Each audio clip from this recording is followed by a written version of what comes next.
11 د اکتوبر څخه کېدونکې دی د منظور پښتین د وژلو هڅه د پی ټی ایم د لارویانو غبرګونونه چې دی ټول هم دلته ویډیو کې وګورئ او چینل هم سبسکرایب کړئ. د جهان نیوز درنو لیدونکو السلام علیکم، وخت مو بخیر، ستړي مشئ. د پښتون ژغورنې غورځنګ د رهبرۍ غړي حاجي عبدالصمد خان د پښتون قومي عدالت جرګې ته د تیاری په لړ کې د منظور پښتین ژوند تلور پیښو ګواښونو پرده پورته کړه.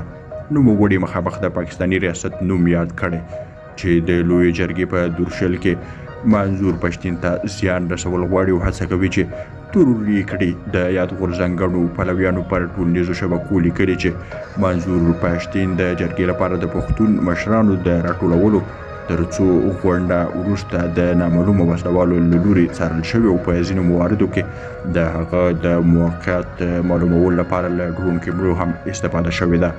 حاجي عبدالصمد دغه راز ویلي چې جرګې ته پر دعوت شوو کسانو هم فشارونه راوړل شوي او هر یو ته زنګونه وهل شوي چې پکې برخه وانخلي، خو نوموړي د دې جرګې ترسره کېدو ته بشپړ تیاری ښیي. درنو لیدونکو، تاسو هم خپل نظرونه کمنټ کې شریک کړئ. له ملتیا مو مننه، ښه وخت ښې شېبې.